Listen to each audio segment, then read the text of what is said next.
Hey everybody, welcome to Oh My Word with Katie. I just got done interviewing Sarah Sundin, and I'm so excited for y'all to hear this interview. We talked about her World War II novels and just what a wealth of stories comes out of that era. Her grandfather and great uncle both served in the war, and she talked about how they actually coped with their experiences by sharing them. They were both born storytellers, and they used a lot of humor in their stories, but then they also shared the hard stuff, the harrowing stories. And I just thought, what a lesson for all of us, that sometimes sharing our story with trusted people can really help us. It can be therapeutic. So I thought that was really cool. I haven't shared much about what I've been reading lately. By the time this episode airs, I'll probably post a full book review, but I've been reading Crime and Punishment by Fyodor Dostoevsky, all 497 pages of it. And you know what? It's actually been really good.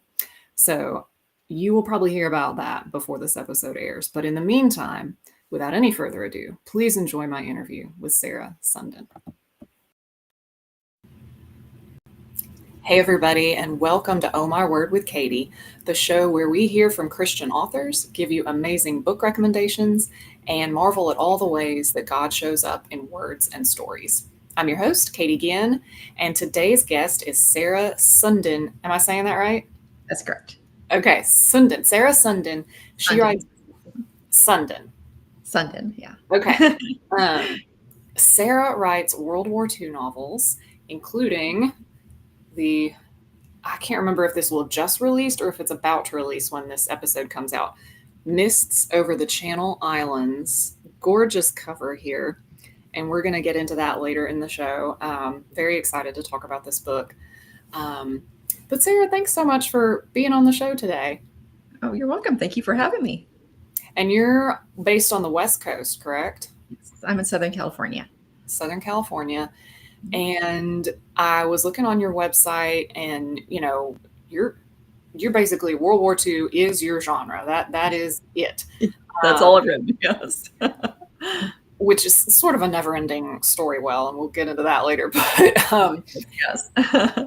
I noticed, and I was curious. It said that you didn't really seriously start to become a writer or try to become a serious writer until you were already a mother.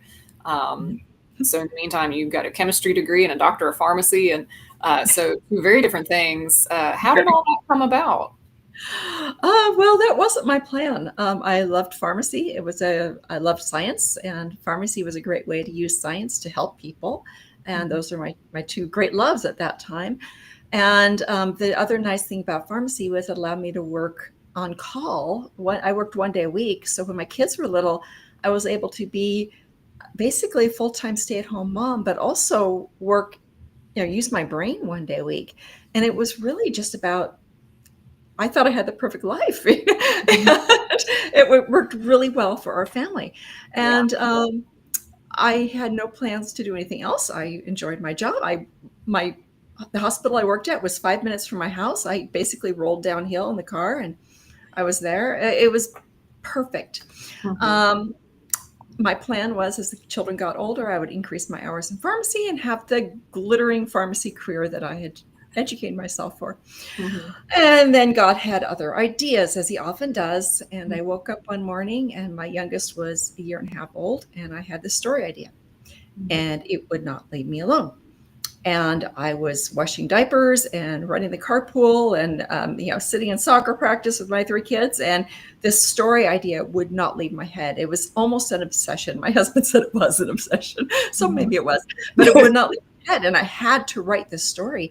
And so I was writing it everywhere. I was writing it on the soccer field. I was writing it during nap time. I wrote a scene on a napkin in line at Disneyland once. I mean, it just would not leave me alone. And then I just fell in love with writing.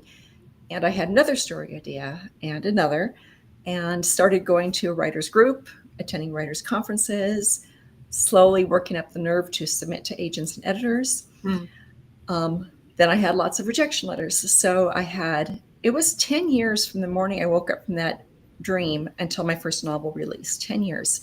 So there was a lot that happened in those 10 years, including my children getting older.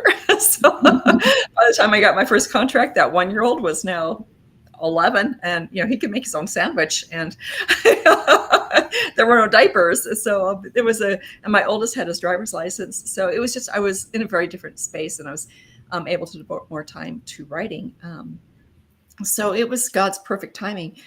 But yeah, that was not my plan. I continued working in pharmacy 1 day a week, just kept that up. The money was really good, way better than writing. And so I kept that up until 2019. And our daughter graduated from college, and our youngest son was in the Navy. So he had the GI Bill if he wanted to go to college. And I looked at my husband and said, do I need to do this job? Because it's killing me. I'm full-time writing plus 1 day a week in pharmacy, and it was getting more and more stressful. And I just said, that's it.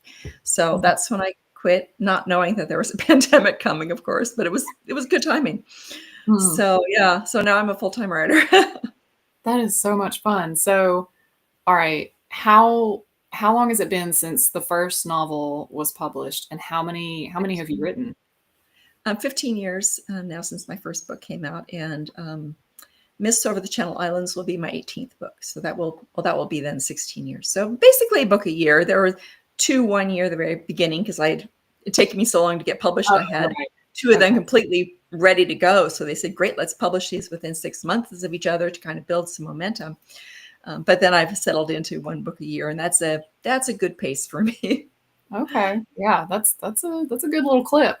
Yeah. So I know, like I said, World War II, it feels like it'll never get old in terms of just being such a wealth of stories. But for you especially, you had 2 family members who served in the war, your grandfather and your great uncle. Were they brothers, same side of the family? They were brothers, yes. Okay. So, And then yeah. I got this from your website too. Your grandfather in uniform. I mean, he looks like a baby. He looks like he's 15 years old. He How was old? 29. He was Oh, married, and he had my father. He had a 2-year-old, a 1-year-old boy, 2-year-old boy at the time. So yeah, he okay. looked a lot younger than he really was. Okay. Wow. But yeah, he was still, I mean, now I look at 29, that's my daughter's age. Like, that's a baby. Yeah. Yeah. And today's 29-year-olds just, they're not equipped for the things that the greatest generation went through. So he and your great grandfather, 2 brothers, both enlisted. What kind of experiences did they have in the war?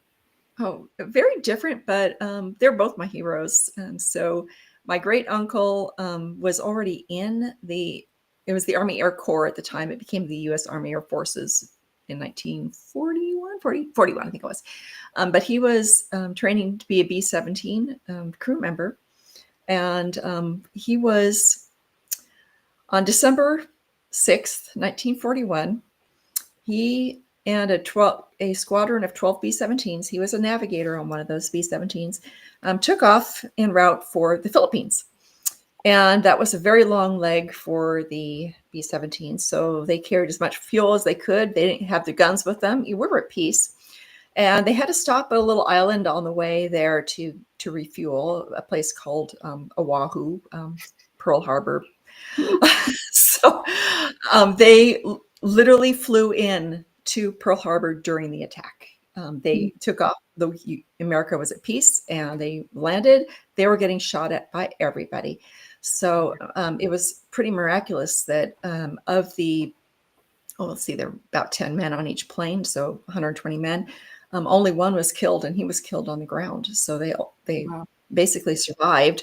Most of the planes were destroyed, but a lot of crash landings and stuff. But yeah, so he went on and he flew a combat tour from Australia, and then he became a pilot, and then flew another tour from England. So he is the traditional hero. My grandfather was drafted. He was taking on the family business while his brother was gone, and had a wife and child. And but eventually the draft got him. He was in the Navy. He became a pharmacist mate, which was a medic at the time, and he served in a naval hospital on Guam. And he was a storyteller. Now, both of these boys were storytellers, and realizing later especially after my first book came out and people started contacting me and saying, my grandfather never told his stories. My father never told his stories. My uncle never told his stories. And realized that was how most of the men coped. They came home and they did not talk about it. They moved on with their lives. That was how they coped with the horrors that they'd seen. But my grandfather, my great uncle coped by telling stories. So I was blessed to grow up in an environment where I'd heard their stories. So that definitely informed my my writing. Wow. That's so cool. Because yeah, most men who come home from war, they're not just real eager Yeah, to share about all of yeah, that. yeah. Were they sharing the I mean, the grit and the grime and the gore and all of that? Pretty much, almost a lot of humor though. They were both natural storytellers. My Mhm. grandfather, he was a redhead, and so when he told a joke, his face just got bright red, and he'd be, they say don't laugh at your jokes. Well, he laughed at his own jokes, and he'd have the whole room laughing even before he got the punchline because he was just having so much fun giggling, and no one could help but giggle along with him. And he got to the punchline, and Mhm. everybody roared. So they used humor to cope, but they both told the harrowing stories too, and I'd heard the harrowing stories. And my grandfather treated casualties from Okinawa, and he was on a psych ward. So these were men with severe, we call it PTSD now. At the time they called it combat fatigue, but they would come in catatonic, like they couldn't move, they couldn't talk, they were just in complete shock. And he said the worst part was when they came out of it and they would pretty much go wild, and then they'd have to Yeah. restrain them. So yeah, he told some pretty harrowing stories too, and as well as my great uncle who had a co-pilot shot dead right beside him. And he said Mhm. one time he leaned forward to check on something and a bullet went past his head, and he leaned back and it went back in front of him. So so he told some stories too. Wow. But I'm thankful they both survived for purely selfish reasons, but also they were outstanding men who really contributed to their communities after they Yeah. came home. But yeah. So when the first story that wouldn't let you go was a World War II story, of Nope. course. It Nope. wasn't? Nope. My first two books were actually contemporary, and it wasn't till yeah, I know. I was just like, right. It was like a contemporary, like a not rom-com. It was more just contemporary romance, and they were kind of. I'm looking back at them. They were pretty. There wasn't much to them. There was something about them that grabbed me. The characters grabbed me, but looking back, like I wouldn't try to publish those now. They weren't very good. Okay. But they got me falling in love with story, realizing I could write a novel. So they served a huge purpose.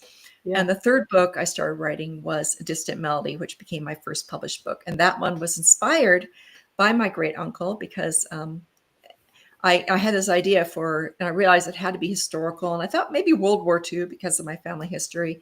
And then we were watching a History Channel special on the B-17s. And I Mhm. remember, oh yeah, Uncle Rod was a B-17 pilot. I thought, huh. And as I'm watching these stories, like, oh my goodness, and I had an idea that my hero was going to be a pilot. Like, what if I made a B-17 pilot? Because then I could incorporate my great uncle stories. And they were based in England. Everybody loves England. So I've got a good setting.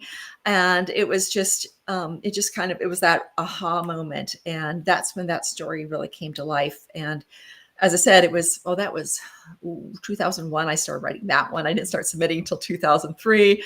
It took me 5 years to get a contract, but that was the idea. That was, in a sense, then it's been all World War II, but not the Okay. beginning. Not the Yeah. beginning. Okay. So those first two that were contemporary romances, were they Mhm. published as well? Thank goodness. I'm very no, I'm very thankful they weren't published because if Amazon self-publishing had been available in 2000, I thought those stories were the best, and I would have published them because they were amazing, and all my friends thought they were amazing, and I would have put them up there, and they would still be up there with my name on them, Mhm. and they aren't any good. The first one, to give you an idea how bad it was 750 pages. Oh. Yeah. Basically, every conversation I imagined between the hero and the heroine, I put on paper. It was completely disjointed. So, and Mm. there really wasn't much substance to it. It was it was delightful. The characters were delightful, but there Yeah. just wasn't much of a story there. And that's, as I said, that's okay. The whole point of that book was to get me to fall in love with writing and to say, yes, you can complete a novel, because before that it seemed like running a marathon, and I'm not a runner. So I was like, yeah, I can never do that. So you're like, oh, I can finish a novel. And then after that, the second one I think was better, but definitely not publishable. I explored some topics I just don't think would fly. But then the third one came along, and I just knew, am I right? And by then I was in a writer's group, and they said, Sarah, this is the one. And I'm like, okay. So kept Yeah. at it. So after that, were you pretty much hooked on World War II? Was that a conscious decision to stay in that vein? Yeah.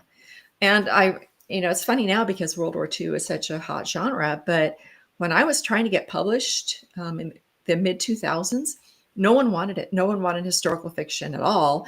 And if they did, they would often say, we don't want historical fiction, and we definitely don't World War II. And you see all the editors, I'd be at a conference, and all the editors and agents are like, nope, nope, nope, they don't want World War II. And I had people saying they loved my writing, they loved my characters, they loved the story, but they could not sell a World War II novel. And I just heard that over and over and over again. And it was very discouraging. And I kept having conversations with the Lord, informing him about the status of the market and that World War II was not selling. And, he needed to get with the times and give me an idea for a genre that was popular. And he just kept saying, finish the trilogy. I'm like, Lord, I kind of know better than you. Yes. So, in my arrogance. So anyway, I obeyed. I just kept writing that trilogy. And it wasn't until, I would say, the first 3, 6, 8, 9 books. I don't know. World War II still wasn't popular, but I was getting myself established, getting a readership. And then if you watch the mainstream market, the Christian market tends to be behind about 5 years. So the genres that are popular in the mainstream market, it takes about 5 years for them to pick up in the Christian market. And I started seeing it taking off in the mainstream market, and my agent and editor saw that too. And like, yeah, you're really well positioned, because at that point I had been building up this reputation as a World War II writer. And so that when the trend hit the Christian market, I was in a really good position. Yeah, that's great. So, God's timing. Yeah. Was there like a mainstream World War II book that just like catapulted that, do you think? Or I think it was like All the Light We Cannot See, and then Kristen Hanna's The Nightingale. I think those were the two big ones that kind of set it off. I'm sure there were others, but those were the two, mega bestsellers that really made World War II huge. And then that trickled over into, because then the readers were like, well, I would like this, but without, the content that you would get in a mainstream novel. And it's like, well, here you go. I have a few of them. And of course, there are a lot of other authors at that point too. So I'm not alone writing World War II, and definitely not now. I can't keep up with the endorsement requests now, because there's so many people writing World War II now. But at the beginning, it was kind of lonely. There were a few of us. We clung together. But so a similar question, talking about the Christian market versus the mainstream market. Was that a deliberate decision for you to, I'm going to write for the Christian market for X, Y, Z? It was more of, that was the story. I just knew it was going to be, my characters at the beginning, they were Christians or were becoming Christians. And I knew I wouldn't be able to write about faith in a mainstream novel. And I knew that I would be probably pressured to add language and stuff that I didn't want to write. Less so now. There are a lot of Christian authors who crossed over to the mainstream market, and they're still writing very Christian novels, really, and they're not getting pressured to change. So I think the market's changed a bit too. But I'm just, every time I try to, I think, well, maybe I'll make this a little bit less Christian. The problem is my spiritual gift, my top spiritual gift is teaching. So it just flows over. I'm like, oh, here's a verse they need to hear. So it just kind of, it flows out of who I am and how I see the world. And it comes into my writing. So I just kind of let the story guide it. I tend to, as I'm editing, tone it down a bit, but it's just there. So, and my editor's fine with it. So, my readers seem to be fine with it, and my non-believing readers are fine with it too. So, Mhm. um, in general, they seem to think that they don't feel preached at by my That's novels, which is good. what I want. I don't want to preach at somebody. I hope to shine the light so it attracts, but not pop people over the head. But I prefer to see like, oh, these characters when they were in a really bad situation, their faith really helped them, or I Mhm. can see how their faith changed them. It made them better people. I like to see that the light shining in people's lives as it does in the real world, and that's the best way to evangelize is by being Jesus, by being the light in a dark world. And I think it's the same way with novels. Or if we're Mhm. shining the light, it will be attractive. Yeah, for sure. Okay, I had a question in my head and I just lost it. No, Really? of course. My question is, what attracted you to this particular bit of World War II history that you discuss in Mists Over the Channel Islands with the occupation of the Channel Islands? What attracted Oh, you to that?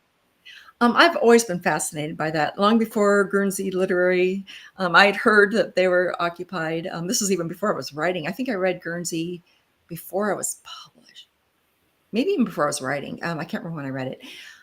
Anyway, I'd known about it and it just always fascinated me. A piece of British territory was occupied by the Germans, and that just fascinated me. And then I read Guernsey and just loved it. And that I think I must have been writing at that time. I thought to myself, well, this is such a big book that's a topic that's kind of been taken off the table.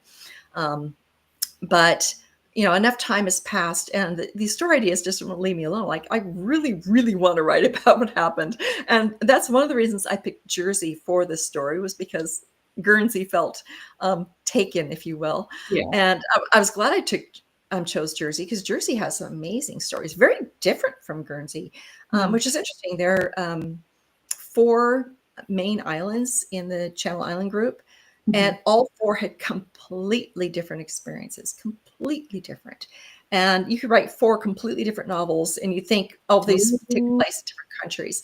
So, yeah, anyway, I couldn't write about Alderney necessarily because it was completely evacuated and the Germans used it as a massive prison, a slave worker camp. It was Mm. horrific, Mm. horrific. But anyway, very different stories. So, which is one of the challenges I had writing this book because I knew people were going to say, well, where's the potato peel pie? Everybody knows they ate potato peel pie on the Channel Islands. Like, well, I didn't in Jersey because in Jersey, that was one thing they never really ran low on was potatoes Mhm. because that's where the potatoes were grown. They were rationed because they were sending them to Guernsey and they were sending them to France for the Germans, of course. But they still had a plentiful, fairly decent supply of potatoes. So they were never quite at the starvation levels that Yeah. Guernsey was. They also had more cows, so they had more dairy and meat and milk. Mhm. So they were in bad straits, but not nearly as bad as they were on Guernsey. Yeah. So anyway, so that's why I really want to write a story set there. So Yeah. I kind of had to do some sleuthing to find a story that was um, different and felt exciting for me. So Mhm. Well, I feel like you didn't have to look too far because as you describe your grandfather keeping the family business going and then getting drafted, and you have Dr. Ivy Pico in the novel keeping the family business going, yeah, and it's very and common. the pharmacist that she's working with, so you have some Yeah, of that background as well. yeah, that was fun. Yeah, did was there a character you related to most in this story? um, You know, no. I relate to all of them, and that's when I'm writing, I really kind of become the character. I'm really trying to feel like they are feeling. So I relate really well to all of them, um, in different ways. So for Ivy, yes, there was definitely that connection with the medicine, and she's a people pleaser, and I'm very much that way too. But I definitely had a lot in common with Garrett too. He's a person who does the right thing, and he wants to see some results, and I can relate to that. And he's an engineer, and my father's an engineer, and my oldest son is an engineer. So it's always, I have a lot of engineers in my stories. I just love them. I think they're just like one of the sweetest. You think that they're so left-brained, and they are, but they are like the kindest, most loyal people, and I just love them. So it was fun to write Garrett as an engineer. Yeah, my dad has a mechanical engineering degree, so I can vouch for it. Yes. And the other thing about your characters, now this is the only book of yours I've read, so I don't know if this is true for the rest of your books, but in this one, I was like, man, first of all, they're faced with all these difficult decisions, not just one, but like one right after the other. Does Fern stay or does she go? And does Charlie, get involved in the spying or does he not? And does Garrett get back in the resistance stuff or does he not? Yeah. And then further decisions beyond that. And Garrett in particular, but all of them, they just seem to, they make the right decision. And sometimes they do it pretty quickly. And they're just like, I could die, but this is the right thing to do. I'm going to do it. And I'm like, so sometimes they seem unrealistically good. I'm putting unrealistic in air quotes. All right. But then on the other hand, not everybody gets a happy ending. That there are a couple of deaths. Not everybody has a full redemption arc. So it's not a Hallmark card. No. How do you try to keep that balance, like between being, again, quote unquote, realistic and wholesome and in the Christian market? Yeah. And I think that's interesting. And I find it interesting that you thought Garrett made quick decisions, because he really bulks, and he Bernardus has to do some. At the very beginning, he at first he actually when he made that initial choice to join Organization Tote, that I'd originally written that like over a couple chapters, but I had to tighten the timeline, so he made it fairly quickly. But later on, every time Bernardus tried to get him to do something, Garrett's like, nope. And Bernardus is pushing and pushing. Charlie's pushing and pushing him. So he's actually kind of slow to make those decisions, because he really wants to see. He doesn't want to make a decision unless he believes that something will come out of it. Right. So he's definitely the heel dragger in that relationship. When Ivy decides to help these slave workers, I started to have her deliberate and realized that wasn't true to her character, because she's all about helping people and compassion. And she has already seen these slave workers, and they were just horribly treated. So when she has a chance, she's like, how would I not treat them? That's who I am. I'm a physician. I'm a healer. How could I not treat the suffering? So for her, it just wasn't a decision. I mean, the fact that they consider what she's doing illegal, that's what strikes her as odd. The helping the suffering is just like, why would I not help the suffering? How could I not help them to save my own life? That's and at that time, she didn't think her life was at risk, but she knew that prison was a chance. But they didn't really realize how bad the concentration camps were at the time, which is probably good. But she knew there was a risk of prison. But like, how could she not risk that? Yeah. If she could save lives of people who are being horribly mistreated. So, Charlie, I think Charlie and Bernardus are the quick risk. That's the personalities. They're impulsive people. They see something, they do it. And that's actually, obviously that got Bernardus in trouble and got Charlie in trouble. And, but of course, Garrett's heel dragging gets him in trouble too. So there's pluses and minuses to both. And I try to show that in my stories, that each personality type has its own strengths and weaknesses. And oftentimes they're flipped. So, somebody who's really strong in something, they're going to be weak in something else, but the other person's going to be strong there. But it's balancing it. It is a challenge, because if your character is not flawed enough, people can't relate to them. Because just like in real life, if I meet somebody who looks like Barbie, has a PhD, and has a black belt in karate, I don't like her. That's not fair. It's not nice, but I don't like her. And then if I talk to her and realize that she has a really hard time keeping her house clean, I'm like, oh, you're my new best friend, because she has a flaw. And now I like her because I can relate to her. So our characters need to have flaws so we can relate to them. However, just like in real life, if we meet somebody who is just piled up with faults and flaws and despair and angst, we kind of keep our distance. We'll help them, but maybe that's the person you see across the room, like, hi, sorry, I'm in a hurry, I gotta go. Also not something we are proud of in ourselves. But if we're reading a book and we have to be in the shoes of somebody who's just everything's wrong with this person, we don't want to be there. So it is that balance between relatability and likability, and trying to get that balance right is very difficult. I'm always very conscious of like, what flaws do my characters have? How do they need to grow? And I then challenge them with situations that will make them grow.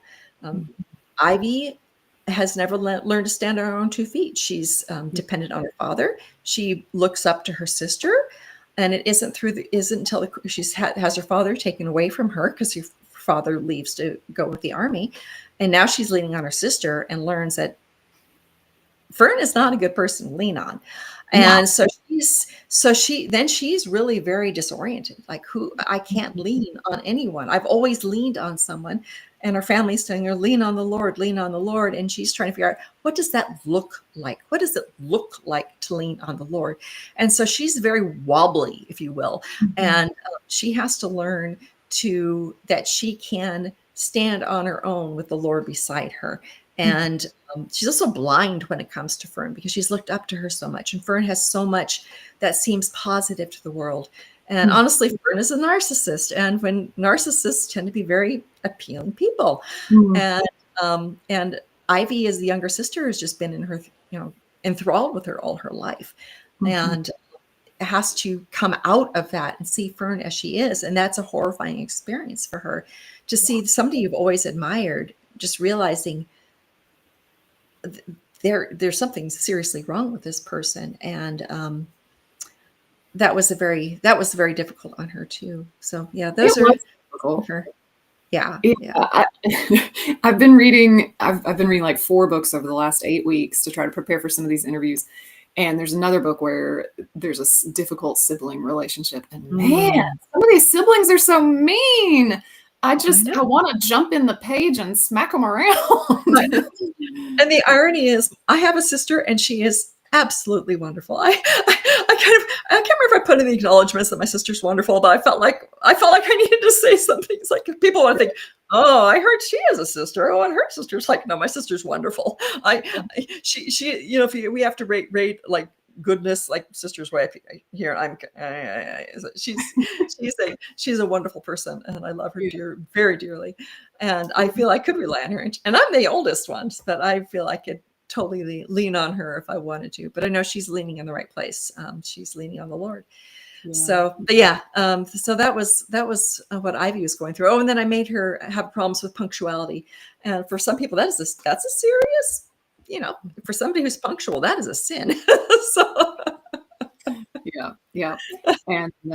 And she's an artist, so some of that kind of goes along with the artistic temperament in many ways, or what we think of as the artistic temperament. So yeah, exactly. Just kind of the daydreamy, getting lost in and that's who I am.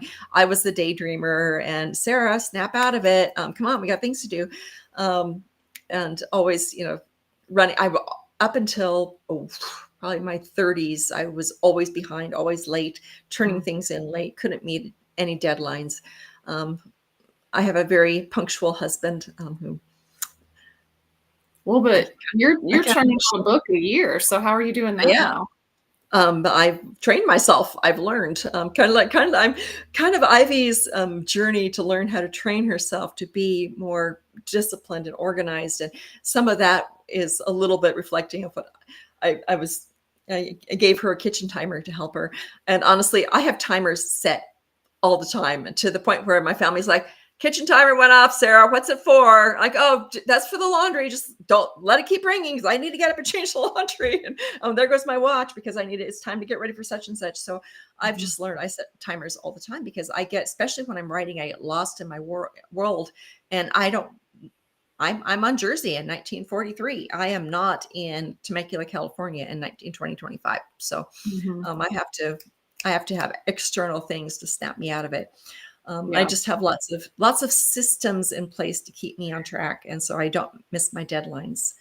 Because I've come to realize, well, like Ivy did, like being punctual is a form of compassion, because the other people are depending on you. So if you're taking, like she's taking extra time with one patient, but it makes her late for the next one. So that's not fair to the second person. It's not kind to the second person to be late. So I've really trained myself to do things on time, to be on time, just out of courtesy and kindness. Yeah, that's good. I definitely have alarms set. At first it was just the little calendar alerts on the phone. And then it was like, no, if I don't have an alarm blaring, I'm not going to change the laundry over. I'm not going to get up and do the thing. So yeah, I totally get that. All right, let's go into a little pop quiz. Let people get to know your reading life a little more.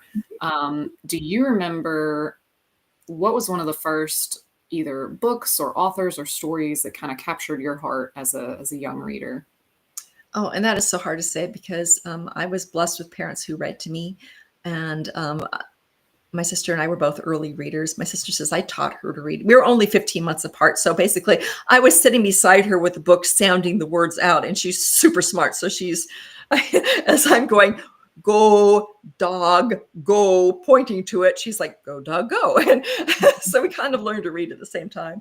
And and honestly, Go Dog Go was huge for me because it was the first, that's not a very thin book. There was about 50 pages in there. And that was the first book I read completely independently on my own. And I was just so proud of myself.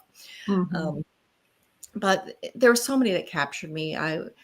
Because my parents are readers, I went to the library all the time, and we had a children's librarian. She was so delightful. And she just loved my sister and me and just took us under her wing because she saw us as readers and we were all bright-eyed and eager to read. And so she'd take us to her favorite books. And so we read, the Betsy, Tacy, and Tib books and the Little House books. And my mother had a series that she'd loved also called with a heroine named Betsy. And I just basically read my way through the children's library, and the same with the school library. So really, really blessed to have that. It was just a delightful childhood for me. Do you have a favorite Bible story? Oh, that depends on the day. And it's fun because right now our pastor is doing a series on the life of David. So it's just really interesting to see. And David is just like such a very human hero. And we're at the point right now, and he makes all these stupid mistakes. And when he trusts in himself, and then on the other hand, he'll turn around and just make these incredibly godly decisions. And so I think his life is just such an example to us of the good and the bad. And I'm so glad the authors of the Bible didn't sanitize those stories. And most histories of the time were very sanitized. If you told the story of their leader, it was their great exploits and aren't they wonderful, heroic people. And with David's like, yeah, he feigned insanity and let spit dribble down his beard. And there's just all these stories like, wow. But it's so important for us because we can see the examples, like here he made a really good decision and here he turned around and made a really bad decision. And what was the difference? And you can always see, like, this time he inquired of the Lord. This time he's like, yeah, I'm just going to go in guns blazing. And we saw what happened. Yeah, it never works out. So yeah, with David, it really would depend on the day, like what the story is. I mean, it's very up and down. Oh yeah, exactly. So yeah, we just got through when right now going through where Saul and Jonathan were killed and David becomes king, and just talking about how he reacted rightly to that. He wasn't gloating. His enemy died and his enemy was trying to kill him. And instead of gloating over it, like so many people do. Yeah, my enemy's, he's going down. Yeah, I own him. And he was like mourning. He was literally mourning because the Lord's anointed had fallen, and he was praising Saul for the good things that he had done, and how he had united Israel, and how he had fought for Israel. And so he was praising Saul for the good things he did. Of course, he had more praise for Jonathan, because Jonathan was an amazing man, and his dear friend. But just seeing that example in our culture where, if our enemy goes down, we're laughing and posting it on social media about how awful they are. And David's like, no, we need to celebrate the good that this person has done and mourn for them, because this is a human being who died. And I just thought it's a really beautiful and timely story. So timely. That's what I was just thinking. If we could see some of that from our political leaders on both sides, wouldn't that just be amazing? I know. Yeah, it's heartbreaking to watch. So Yeah. Do you have a favorite book outside of the World War II genre? oh goodness, and this is the question that always stumps me, because I just have too many. Once again, it depends on what I'm reading. It's usually whatever I'm reading is usually my favorite. What are you I reading? can't stop talking about it. Well, right now for fiction, I'm reading an endorsement copy of The Spy Keeper of Marseille by Rosanna White.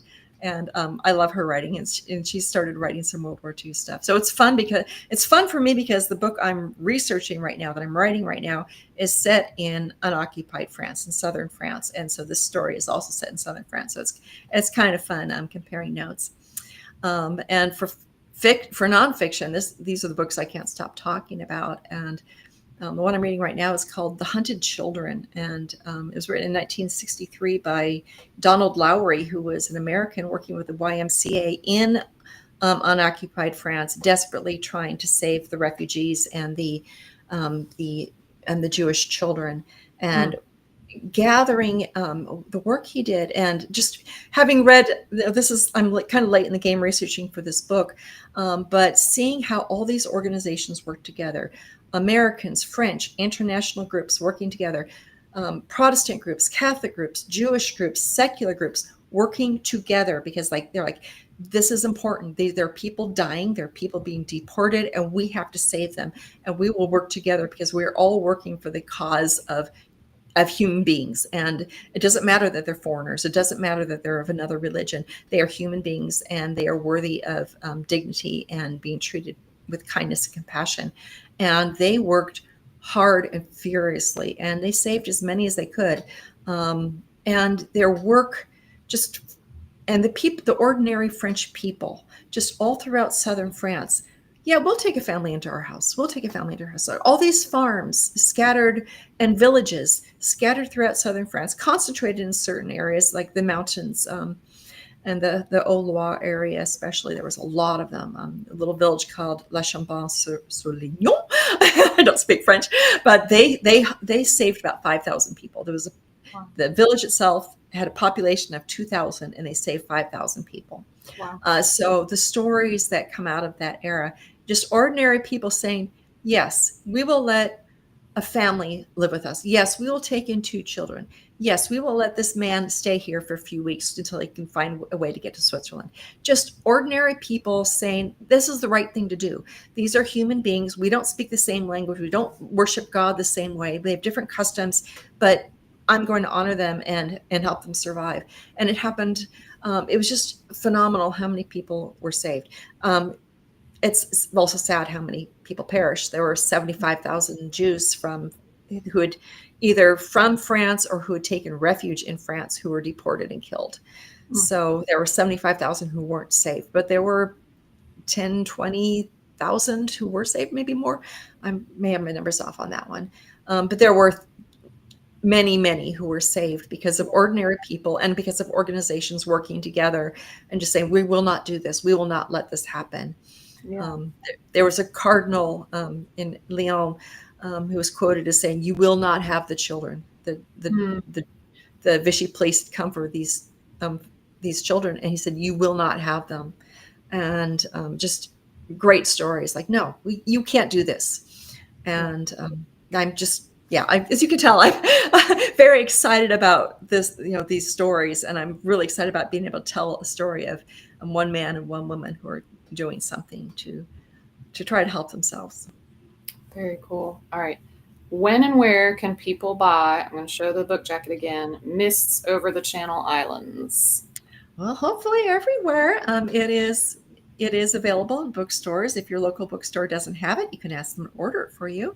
And it is available on Amazon, Barnes & Noble, through Baker Bookhouse, which offers really great deals and free shipping. And basically everywhere books are sold. And it's also available as an ebook and an audiobook. Okay. And it's February 3rd. Is that the release February date? 3rd. Yes. Okay. So very soon after this episode releases, it will be available. Yes.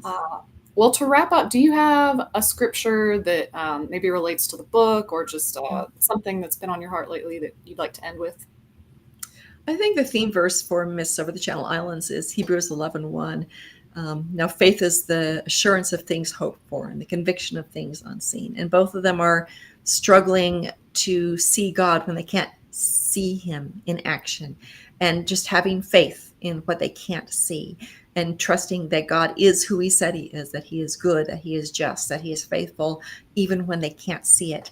And I think it's something I'm always learning, and I think those of us people of faith always struggle with. We want to see results. We want to see something in front of us, and God is too mysterious, and his ways aren't ours. And having faith in that, and faith in who he is, despite what we see.